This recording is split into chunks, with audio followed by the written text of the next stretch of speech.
গত 16 বছর এমন কোন ওসি, ডিসি, এসপি, মন্ত্রী, সাব রেজিস্ট্রার, এসিল্যান্ড ছিল না যে ওসি, ডিসি, এসপি, মন্ত্রী, এসিল্যান্ড, সাব রেজিস্ট্রার হাজি নয়, ওমরাকারী নয়, নামাজি নয়,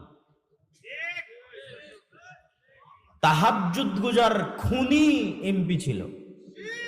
ছিল না? ছিল। তারপরে কি ছিল? প্রশ্ন ফাঁসের টাকা আল্লাহর রাস্তায় দান করেছে।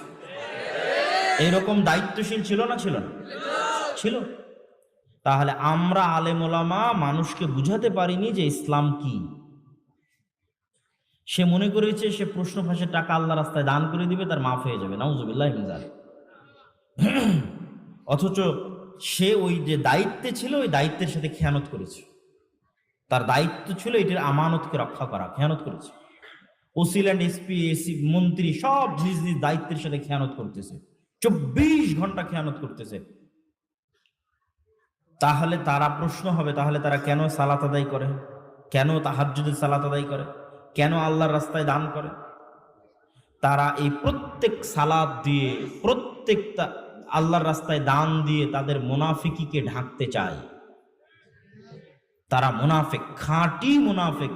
কিন্তু মুনাফিকিকে ঢাকবে কি দিয়ে? মুনাফিকি ঢাকতে হজ করতে গেছে। কেন? ও তো মিথ্যুক, ও তো মানুষের সম্পদ অন্যায়ভাবে মেরে খায়, ও তো মিথ্যা কথা বলে, ও তো নিজ দায়িত্বের সাথে 24 ঘন্টা খেয়ানত করে। একজন ওসি ল্যান্ড, একজন ওসি, ডিসি, এসপি, মন্ত্রী, মিনিস্টার 24 ঘন্টা তার দায়িত্বের সাথে খেয়ানত করতেছে। তাহলে নামাজ পড়ে কেন? ও নামাজ পড়ে ও যে মুনাফিক, এই মুনাফিকি ঢাকতে।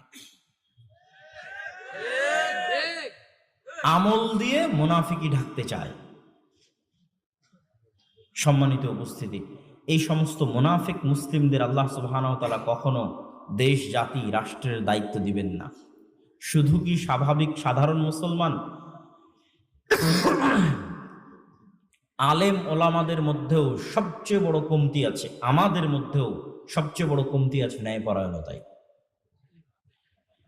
যত মতভেদ তৈরি হয়েছে, দল তৈরি হয়েছে, ভাঙ্গন তৈরি হয়েছে, এই সমস্ত দল, উপদল এবং ভাঙ্গনে মাসলা মাসাইলের চাইতে বড় কারণ ন্যায়পরায়ণতা। হয় আমির জালেম, না হয় মামুর জালেম। আপনি আমার থেকে লিখে নেন, স্বাক্ষর করে দিলাম, এখানে কোনো মাসলা মাসাইল নাই, কোনো আকীদা নাই, কোনো আদর্শ নাই, একজন জালেম আর একজন মাজলুম।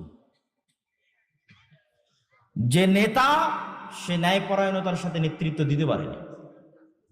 সে ওকেই পদ দিয়েছে যে চামচামি করেছে।